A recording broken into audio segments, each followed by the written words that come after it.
뱀이 본격적으로 이제 정치질을 시작하는 거지. 정치질. 음. 하나님이 분명히 하지 말라 하신 것을 여기 아까 말했듯이 가장 간교한 뱀이 이제 하와를 선동하려고 하는 거지. 이런 거는 지금 현 세대에서도 별반 다르지 않은 상황이라고 봐. 분명 정해진 윤리가 있고 도덕이 있고 그에 따른 법칙이 있고 어떤 이성적인 무언가가 중심축을 딱 세워주는데도 그걸 보지 못해. 그러니까 계속 선동질을 당해서 결국 동산에서 쫓겨나지. 난 에덴 동산에서 쫓겨난 모든 계기를 이 3장 4절 뱀이 여자에게 이르되 너희가 결코 죽지 아니하리라. 하나님의 말씀을 부정하는 것부터 이제 하와가 무엇을 느꼈을지 나는 하와가 그때 느꼈을 감정은 나도 잘 모르겠는데 뭔가 새로운 것을 보았다는 그런 기분 아니었을까? 올고지 하나님의 말씀만을 보고 하나님만을 보고 살아왔는데 갑자기 뱀이 기어 나와서 죽지 않는다라고 말하면 저걸 먹어도 너는 죽지 않는다. 이렇게 하나님의 말씀을 부정하는 것부터 일단은 하나님의 세계와 뱀의 세계는 전혀 다른 것이라는 걸 알 수 있어. 그치? 하나님은 무언가 규율을 만드시고 정해진 법칙에 따라 이것을 따르라고 하는데 뱀은 어기는 것부터 그 윤리가 시작. 하나님은 법칙을 딱 지키시는데 아니 법칙을 만드셨지 지키시는 게 세상을 만드시고 천지를 창조하셨는데 뱀마저 만드셨지. 그런데 이 뱀은 하나님의 말씀을 부정하지. 저번에도 아빠가 얘기했던 것처럼 음과 양의 조화로 인해 뱀이 만들어졌고 선이 있으면 악이 있다 라는 그 세상의 법칙을 가장 두드러지게 보여주는 게 이 뱀이지. 그렇군요. 근데 그게 이 시작되는 게 뭐로 시작되는 거야? 그게 아빠가 봤을 때 인간이 이제 죄를 짐으로 하나님의 질서가 깨짐으로써 그런 어떤 바로 그건 선악과를 먹은 즉시지. 그러니까 그 죄로 인해서 시작이 되는 거야. 그러니까 한 번의 그 실수가 죄로 인해서 그 모든 질서가 다시 새롭게 바뀌는 거야. 그러니까 너무 쉽게 선동당하지 않았나. 아마 하와는 약한 존재이기에 너무 쉽게 선동당한 거야. 하나님만을 바라볼 수 있었는데 뱀의 꼬드김에 바로 넘어가서 단지 호기심만. 호기심이 큰 엄청난 나중에 큰 화근을 불러일으키는 거는 성경뿐 아니라 다른 신화나 아니면 작품들이나 그런 거에서도 많이 볼 수 있지. 가장 유명한 일화가 판도라지. 판도라. 판도라가 뭔지는 알지. 네. 그러니까 제우스가 호기심을 넣어줬는데 판도라에게 판도라가 호기심으로 상자를 여니까 희망 말고 그 상자에 있던 모든 부정적인 것들이 다 빠져나가. 희망만이 그 상자에 갇혀버린. 굉장히 비극적인 이야기지. 아주 큰 비극이네. 희망만이 사라진 거야. 그래서 나는 이 창세기 선악과를 먹은 그 이야기가, 그 실화가 지금의 세대를 너무나 잘 비추고 있다고 난 생각해. 선악과를 먹었다는 거는 사실 나도 그처럼 되고 싶다는 욕망이었을 거야. 이거는 다른 목사님들도 많은 얘기를 하시고 그렇게 얘기를 하시니까 뭐 많이 들었겠지만 그 욕망이 너무나도 컸다는 거지. 그만큼 뱀의 영향력이 컸고 뱀은 그토록 간사한 존재. 근데 우리는 지금에 와서 뱀이 교활하고 간사하다는 것을 알았지만 우리가 아담과 하와였다면, 우리가 하와였다면 과연 그때 어떤 선택을 내렸을까? 나는 이 하와가 실책을 했다고 생각해. 어떤 실책이냐? 하나님의 뜻대로 살기 위해서는 하나님이 어떻게 행동하실지 물어봐야지. 그러니까 내일을 비추려면 내일의 날씨를 알려면 일기예보를 봐야 돼. 그렇잖아. 네. 만약에 내일 비가 오는데 일기예보를 안 보고 우산을 딱 챙겨 나갔어. 아니 뭐라고? 우산을 챙기지 않고 나갔다가 비에 젖지. 축축해져서 돌아와. 근데 이것도 마찬가지. 이때 하와는 하나님한테 기도를 했어야 됐어. 하나님께. 어떻게 해야 할까요? 라고 기도를 해야 했어.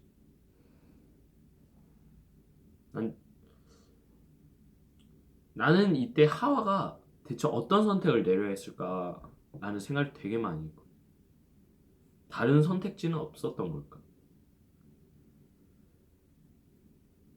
하와가 기도하려고 해도 뱀이 그를 막지는 않았을까? 계속 옆에서 꼬드기진 않았을까? 그래서 나는 지금 누군가가 나를 꼬드기고 있지 않나, 그렇게 생각해. 뭐 그런 걸 느낄 때가 있지 않아. 그렇지. 내가 무언가를 할 때마다 간섭받는 그런 기분인 거야.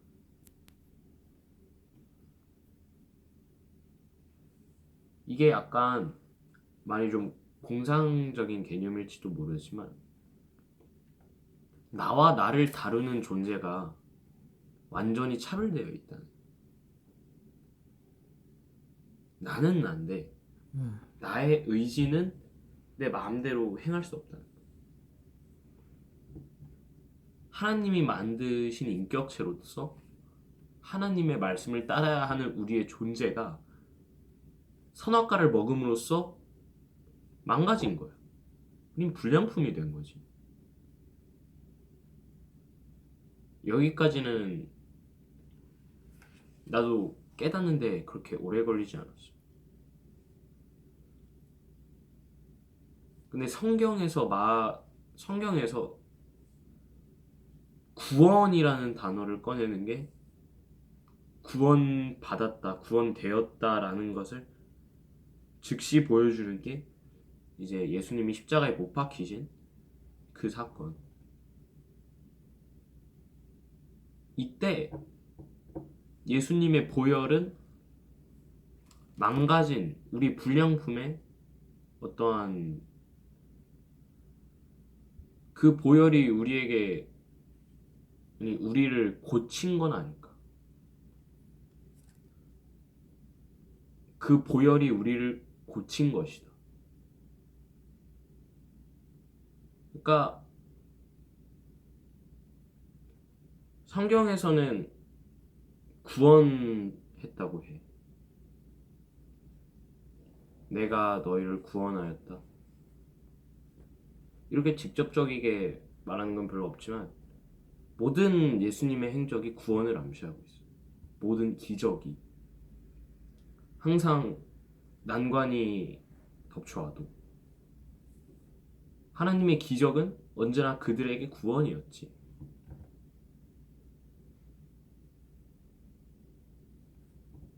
뭔가 인간을 돕는다는 그런 구원이 하나님이 과연 예수님을 내려 보내셔서 어떤 계획이셨을까?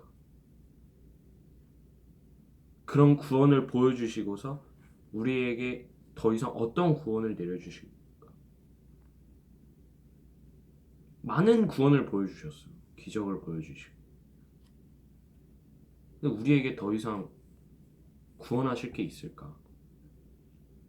그때 모든 기적을 행하신 예수님께서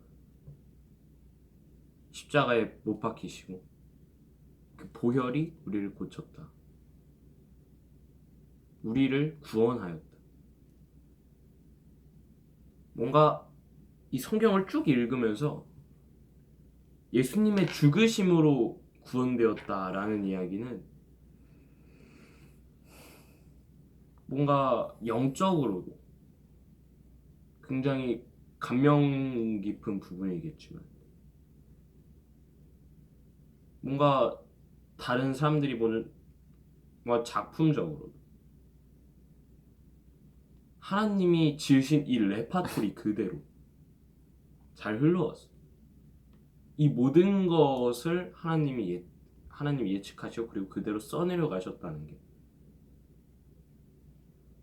어찌 보면 그것이 더 감동이 아닐까. 그로 인해서 우리가 구원받았다는 것. 그 자체만으로 우리는 감사해야 할 이유를 가지고 있는 거지.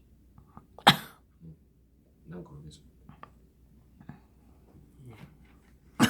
근데 아빠가 이 3장에서 그 최고 핵심적으로 이렇게 지금 4장까지만 봤지만 아빠는 15절이 되게 중요하다고 봐.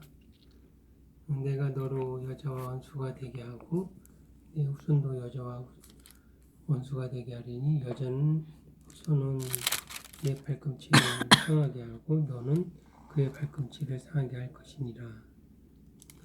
되게 나는 이 3장에서는 이 15절이 나는 아빠는 핵심이 아닌가. 지금은 뭐 초반에서 이렇게 좀 마무리가 됐지만 이게 성경을 이렇게 전체를 시작하고 하는 그건 원수가 되게 하고 막 그런 거 있잖아. 그 이 한 장이 되게 아주 심오하게 깊은 뜻이 있다고 봐. 그리고 어차피 이게 우리가 이제 어차피 죄를 우리 이제 선조 그 처음에 그 아담이 죄를 졌기 때문에 그 죄에 대한 그 대가는 죽음이잖아. 원래 우리가 죽음이 오면 그냥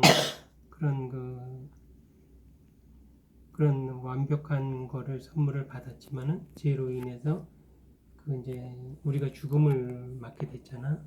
그런 죽음이 그 어떤 이제 질서가 바뀐 거지. 하나님이 우리한테 처음에 줬던 우리가 에덴을 사모하고 뽑히지만은 그거는 이제 우리가 이제 그 죄를 졌기 때문에 거기에 대한 그 대가를 지불하고 그리고 우리가 그 이제 또 살아가는 과정에서도 끝없는 그 혼돈과 그 이제 어려움을 이겨내야 되고 죽는 순간까지는 어차피 지고 가야 되는 어떤 그 우리의 사명이 아닐까. 그걸 어떻게 어떻게 벗어나기는 어렵지. 근데 우리가 음. 이 성경에서 음. 우리 성경을 읽으면서 불가사의한 것들이 있어. 나는 딱 두 가지를 꼽겠는데, 첫 번째는 하나님이 이 세계를 얼마나 완벽하게 구상하셨을까? 이것을 우리가 완벽하게 알 수가 없어. 왜일까?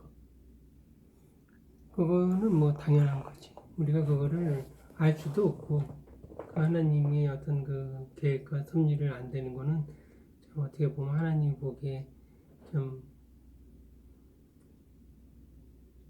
기특하다고는 못 그럴 거고 좀 너네는 알 수 없는 건데 어떻게 알려고 그러느냐 그러면서 혀를 차시겠지.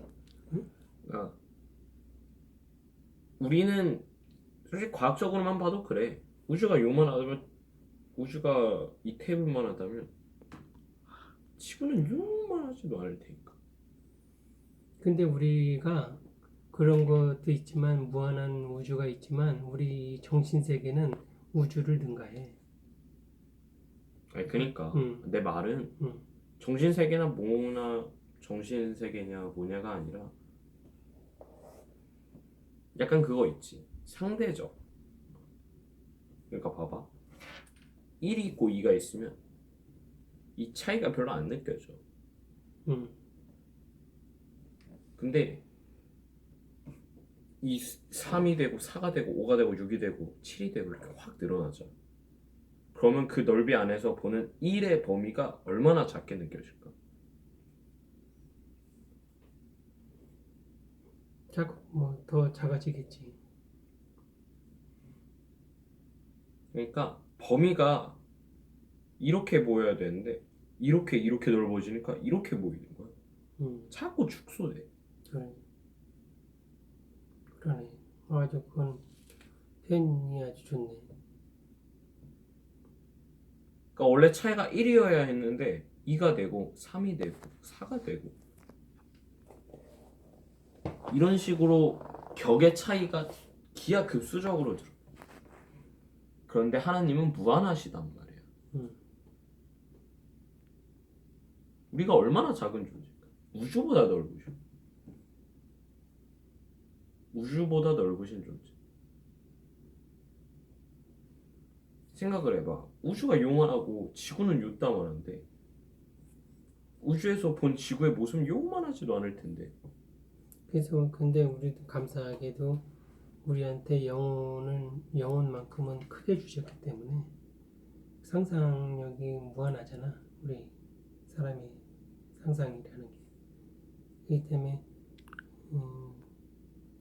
정말 그런 거를 펼칠 수 있는 그런 머리를 가지고 있고 생각을 가지고 있다면은 우주가 크지만 사실 우리 그 영혼이 그보다 더 클 수가 있거든.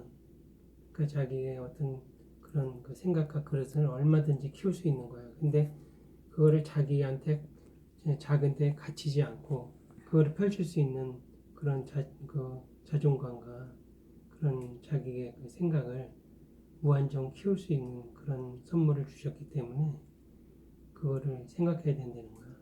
영혼은 존재 정수니까 가장 중요한. 그래. 그리고 두 번째로 알 수 없는 게 하나님의 세계. 이것이 첫 번째 불가사의였다면 두 번째는 사탄의 교활함. 이것이 어느 정도인지 우리가 납득을 할 수가 없어. 그러니까 얼마나 배짱이 커, 얼마나 그 분노가 크고 죄가 크고 욕망이 크면 자신을 창조하신 하나님에게 그렇게 그렇게 쉽게 말해서 빠꾸 없는 배짱으로 하와한테 가서 갑자기 이제 하와를 꼬드겨가지고 자신을 창조하신 분한테 반기를 들기 시작한 거야. 근데 그것도 그냥 그렇게 된 게 아니고 하나님이 허락하에 그렇게 되는 거야. 그러니까 음, 아니 그것도 그런데 음. 아니 이 욕망이 대체 얼마나 크면 이 사탄이 바라던 것이 얼마나 컸으면 우주보다 넓으신 존재께 그러니까 얘기를 하자면 5살짜리 꼬맹이가 마동석한테 가서 덤비자고 한 거야.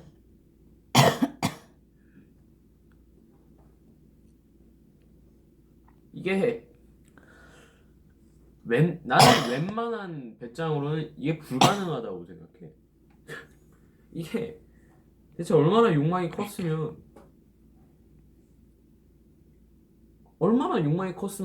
그렇게 크신 존재를 느끼고도 그 존재가 무한하고 방대하다는 걸 알면서도 감히 덤빌 생각을 했을까? 난 대체 이 사탄이 어디까지 교활해질 수 있는가가 불가사의라고 생각해. 사람도 그래. 그러니까 사람도 그 사탄이나 사람이나 이게 보였을 때 어떤 그 욕망이 끝은 없는 거야. 그래서 그 사람이 벌써 그러니까 힘 있고 젊어서 힘 있고 그러면은 항상 그 자기 힘을 의지하고 믿고 겸손하게 그 겸손은 하나도 찾아볼 수가 없잖아. 그 마귀도 권세가 대단하거든. 그러니까 그 본세로 하나님보다 높아지고 싶은 그런 심리를 이렇게 버릴 수가 없지. 하나님은 욕망이 있으실 수가 없어. 왜냐면 완벽하신 존재니까. 모든 걸 가지신 분이니까. 마지막으로 창기 한 줄 마무리 필요해요. 그러니까 결국 우리가 뭘 바라든 무엇을 선택하든 그 선택마다 우린 기도해야 돼. 아멘. 언제 어디서 뱀이 나에게 다가올지 모르니까 그 선택에 대비하기 위해서 우리가 지금 이렇게 가정 예배를 하는 것도 무언가를 먹을 때도 잘 때도 일어날 때도 사과 바나나 이 무언가를 고를 때도 모든 선택에 우리는 그분을 선택해야 돼. 아니 그분께 기도를 해야 돼. 그로써 우리는 하나님께 더욱 가까워지고 더욱 그러려고 노력을 해. 난 그래야 된다고 생각해.